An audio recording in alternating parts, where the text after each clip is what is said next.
जय श्री हरि।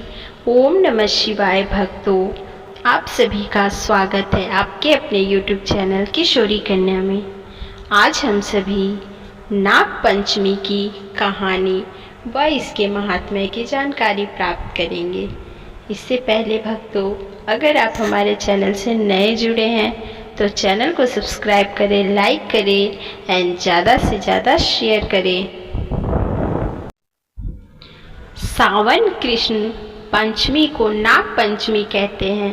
कहीं कहीं पर यह त्यौहार सावन शुक्ल पंचमी को मनाया जाता है। नाग पंचमी हिंदुओं का पर्व है। इस दिन महिलाएं नाग देवता की पूजा करते हैं, नाग देवता को भोग लगाते हैं। ज्योतिष के अनुसार पंचमी तिथि के स्वामी नाग हैं, अतः नाग पंचमी के दिन आटे में हल्दी मिलाकर नाग बनाएं और उस नाग का पूजन करना चाहिए। सुगंधित पुष्प तथा दूध सर्पों को प्रिय होता है, इसलिए यह वस्तुएं अर्पित कर और व्रत के दिन नाग पंचमी की कहानी अवश्य सुननी चाहिए। नाग पंचमी को प्रसाद के रूप में भुने हुए जौ और भुने हुए चने वितरित किए जाते हैं। इस दिन नाग पंचमी की कहानी या नाग पंचमी व्रत कथा सुनने से व्रत का पूरा फल प्राप्त होता है। तो आइए हम सभी नाग पंचमी की व्रत कथा का ध्यानपूर्वक श्रवण करते हैं। एक नगर में एक सेठ जी रहते थे। उनके 7 बेटे और 7 बहुएं थीं। इन 7 बहुओं में से 6 बहुओं के 3 पीहर थे, लेकिन 7वीं बहू के पीहर नहीं था। जब वे गर्भवती हुई तो उसे घेवर खाने की इच्छा हो रही थी। उसके पीहर नहीं थे तो उसने एक घेवर चुराकर पानी भरने गई। तब ले गई, जहाँ जाकर पेड़ के नीचे घेवर रख दिया और सोचा कि पानी भरकर आराम से घेवर खा लूँगी। जब वह पानी भर के घेवर लेने गई तो वहाँ घेवर नहीं मिला। उस पेड़ के पास एक बाबी थी, उसमें एक नागिन रहती थी। वह नागिन भी उस समय गर्भवती थी। घेवर को देखकर नागिन की इच्छा उसे खाने की हुई और उसने घेवर खा लिए। उस नागिन ने सोचा कि यदि साहूकार की बहू मुझे गाली देगी तो मैं उसे डस लूँगी। यदि कुछ नहीं कहेगी तो इस बिना पीहर की पीहर दिखा दूँगी। साहूकार के बेटे की बहू ने कहा कि शायद कोई मेरे जैसे ही हो जिसने यह घेवर खा लिया। ऐसा सुनकर नागिन बहुत खुश हुई और उसने अपने बेटों को कहा कि तुम इस इंसान का रूप बनाकर जाओ, साहूकार के बेटे की बहू को लेकर आओ। नागिन के बच्चे इंसान का रूप बनाकर साहूकार के घर चले गए।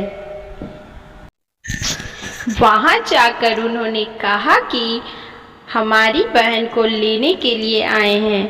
तब सास ने कहा, पहले तो कभी नहीं आए, इतने दिन कहाँ थे? तब उन्होंने कहा कि जब हमारी बहन का जन्म हुआ तब हम नानी के घर थे और शादी हुई तब हम परदेश कमाने के लिए गए हुए थे। उन लड़कों ने बहुत सारे कपड़े, गहने और मिठाइयाँ बहन के सास और जेठानियों के लिए ले गए। सास अत्यंत प्रसन्न थी और जेठानियाँ उसे देखकर जल कुढ़ रही थी। सास ने बहू को उसके साथ भेज दिया। भाभी के पास जाकर उन्होंने कहा, बहन हम नाग हैं। उस दिन जब तुमने पेड़ के नीचे घेवर रखा था तब तुम्हारा घेवर हमारी माँ ने ही खाया था।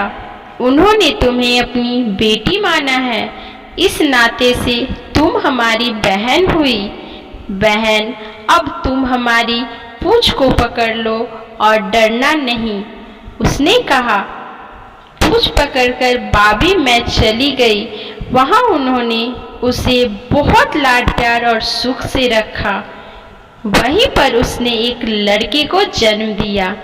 जब उसका लड़का थोड़ा बड़ा हुआ तब की बात पड़ोसन ने साहूकार के बेटे की बहू को सिखा दिया,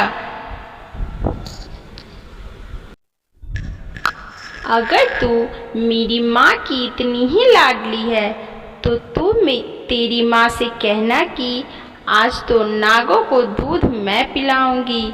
पड़ोसन का ताना उसे सहन नहीं हुआ। वह माँ से जिद करने लगी, नागों को दूध ठंडा करने लगी और कहने लगी कि आज नागों को दूध मैं स्वयं ही पिलाऊंगी। तभी तक दूध ठंडा नहीं हुआ, उससे पहले ही उसके बेटे ने घंटी बजा दी। घंटी की आवाज़ सुनकर छोटे बड़े सारे नाग दूध पीने के लिए दौड़े पड़े आए। उन्होंने दूध मुंह में लगाया तो बहुत ही मुंह जल गया। तब नाग क्रोधित होकर बोलने लगे, हम बहन को काटेंगे। उसकी माँ ने उन्हें समझाते हुए कहा, इसे मत काटो, यह तुम्हें आशीष देगी। तब साहूकार के बेटे की बहू ने कहा, जियो महारा नाग नागिनी, जियो महारा खड़क अंबिया वीर। वीर उठावे देख नीरो चीर, चीर तो फट जावे पव। वीर जीता रेवे जीत, वीर जीता रेवे।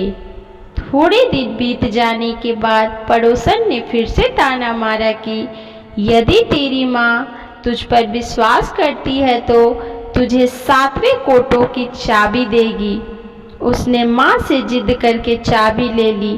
तब ताला खोला तो अंदर झूले में बाबा नाग झूल रहे थे।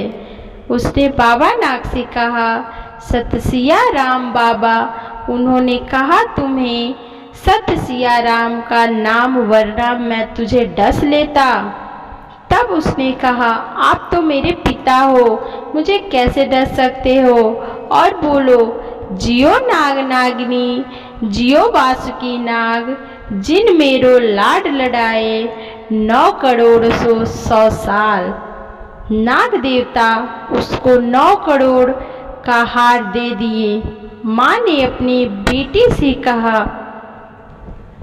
बाई तो अब बड़े घरों में हाथ डालने लगी, उसे घर पहुंचा दो। नागों ने साहूकार के बेटे की बहू को बहुत से गहने कपड़े दिए और ससुराल पहुंचा दिए। थोड़े दिनों के बाद उसका बच्चा झाड़ू तोड़ रहा था। ताई ने कहा, झाड़ू मत तोड़, इतना तोड़ने का शौक है तो तेरे नाना मामा के यहाँ जाकर तोड़ो। सांपों ने सुन लिया। माँ से जाकर कहा, माँ ने कहा, 2 झाड़ू सोने के बनवाओ, 2 चांदी के बनवाओ और दे दो।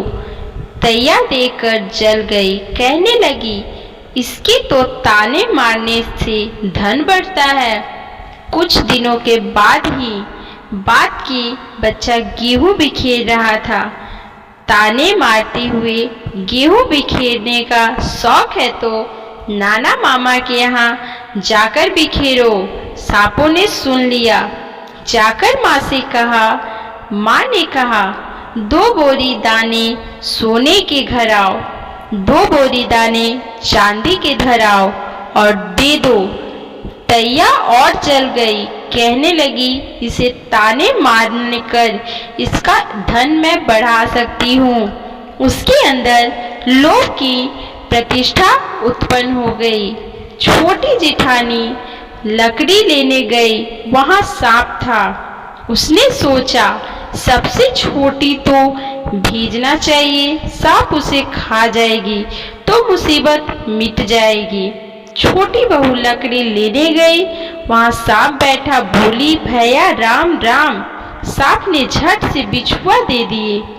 पहनकर छम छम करती चली आई। जेठानी देखकर जल गई। 2-4 दिन बाद पान की गड्डियों में एक सांप देखा तो बड़ी जेठानी ने सबसे छोटी को पान लेने भेजा। उसने सोचा, आज अवश्य सांप काट लेगा। सांप को देखकर छोटी बोली, भैया घर के क्या हालचाल, घर में सब ठीक तो है ना? सबको मेरा राम राम कहना। सांप ने मंद पहना दिया। जेठानी फिर से जल कुड़ गई। उसका पति दुकान से आया तब सिखा दिया कि तेरी बहू के तो सांप बिच्छू से दोस्ती है। साहूकार का बेटा अपनी बहू से रात को कहने लगा, सच सच बता, सांप बिच्छू तेरे क्या लगते हैं जो तुझे काट खाने के बजाय गहने देते हैं? बहू ने कहा, वो तो मेरे भाई भतीजे लगते हैं। फिर उसने सारी बात अपने पति को बताई। पति ने कहा, तो क्या तेरे भाई भतीजे तुम्हें ही बुलाते हैं, कभी अपने जवाई को यानी हमें नहीं बुलाते? आने कौन में छुपे सांपों ने बात सुन ली। जाकर अपनी माँ से कहा, माँ दोनों को हमें अपने घर बुलाना चाहिए। वे इंसान का रूप बनाकर दोनों को व बच्चे को बुला ले आए। खूब कपड़े गहने मिठाई देकर तीनों को विदा किया। ऐसा सामर्थ्य पीहर नाग पंचमी की कहानी कहने वाले को, नाग पंचमी की कहानी सुनने वाले को सबको मिले। जैसे अनपीहरी को पहले रही पीहर स्वयं भगवान नागदेव ने दिया, उसी प्रकार हम सभी को भगवान नागदेव की कृपा प्राप्त हो और ऐसा ही पीहर प्राप्त हो। यह थी नाग पंचमी की कहानी। हम उम्मीद करते हैं आप सभी को अच्छा लगा हो। अगर अच्छा लगा हो तो चैनल को सब्सक्राइब करें। धन्यवाद।